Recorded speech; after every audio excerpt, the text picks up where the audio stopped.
ازيكم يا حلوين؟ عاملين ايه؟ يا رب تكونوا بخير.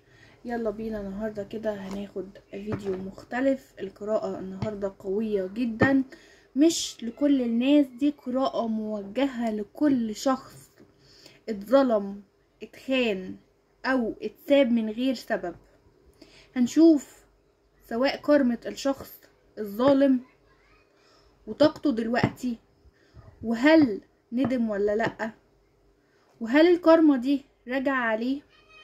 وكمان هنكشف لك حرف، يعني هنكشف لك اول حرف من اسم الشخص ده عشان تعرف اذا كانت القراءة دي ليك فعلا ولا لا. بس قبل ما نشوف الفيديو كده بتاع النهارده، يلا اللي مش عامل اشتراك ننزل بسرعه نعمل اشتراك في القناه ونفعل الجرس لكلمه الكل عشان يوصلكم اشعارات بالفيديوهات وكمان اللايفات بتاعتنا. وما ننساش اللايك والشير والكومنت الحلو بتاعنا. طيب اول حاجه هنبدا هنا، هنشوف طاقتك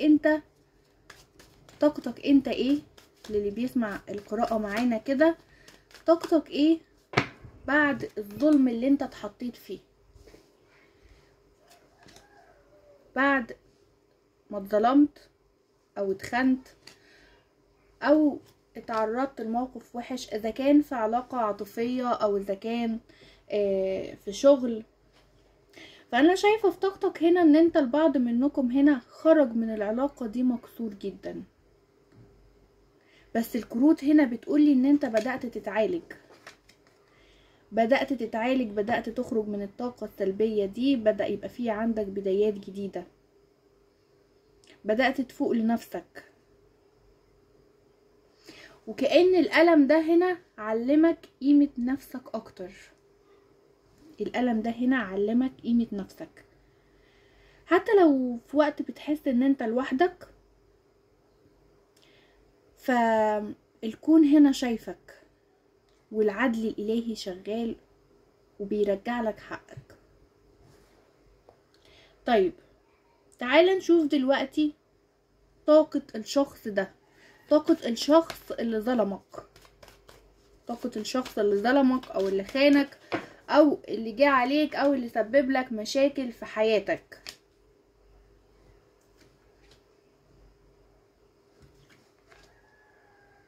الشخص ده بيمثل ان هو قوي، الشخص ده بيمثل كتير الفترة دي.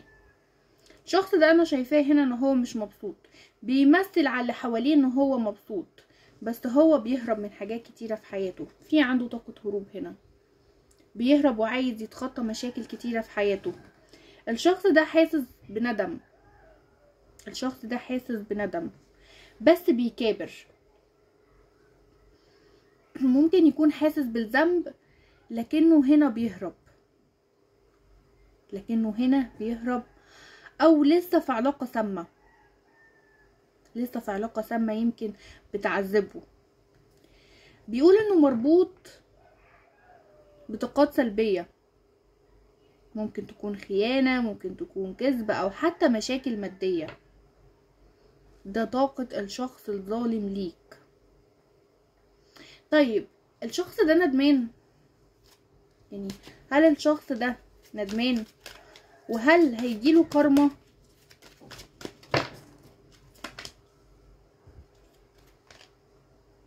الشخص ده بيتعذب في حياته جدا جدا.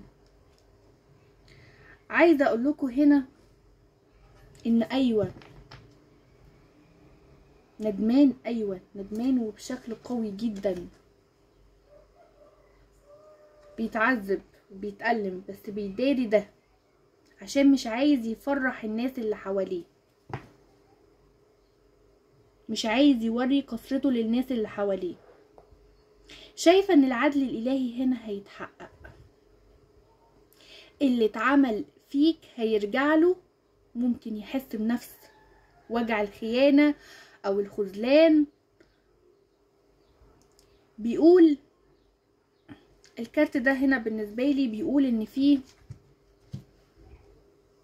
في نهاية صدمة جاية، نهاية صدمة جاياله هتخليه يفتكر كل حاجة عملها،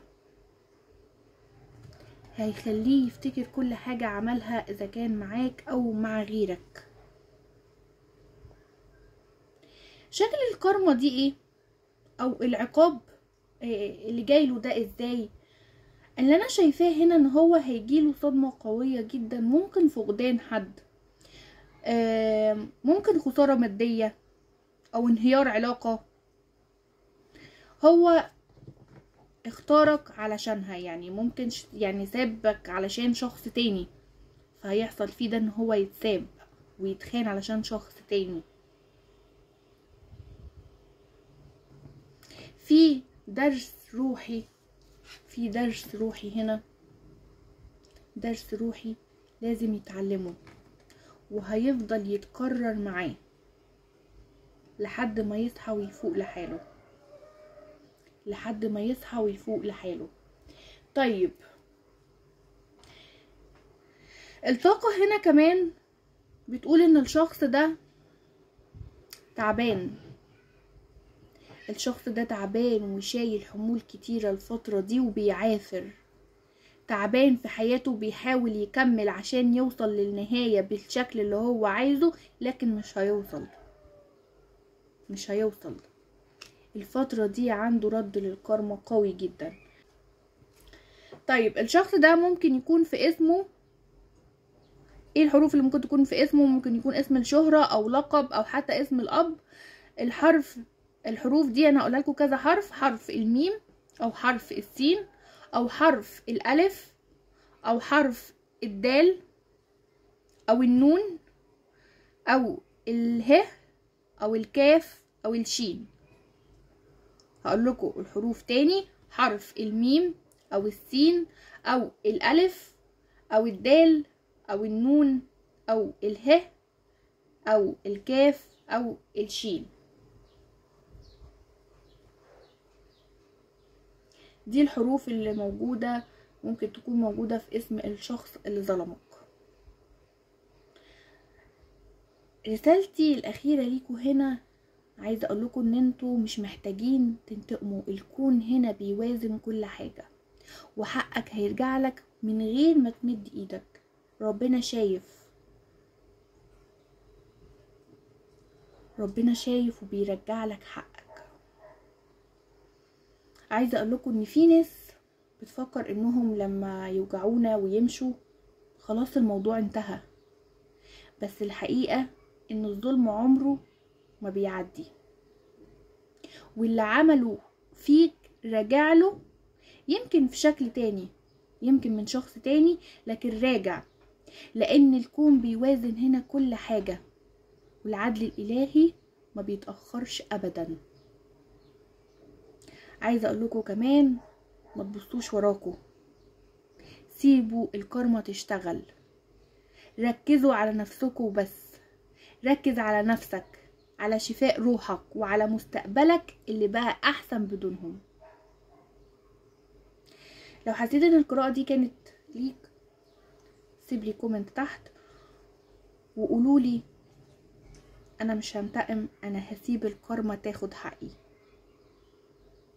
اتمنى الفيديو يكون عجبكم، واتمنى تكون استفدتوا من الفيديو. مش حابة الفيديو يكون طويل عليكم، ولو حابين ان احنا نعمل كارمة الظالم لكل برج لوحده، كل طاقة برج لوحدها، اكتبوا لي تحت في الكومنتات. منساش اللايك والشير والكومنت الحلو بتاعنا يا حلوين. اشوفكم الفيديو الجاي على خير، سلام.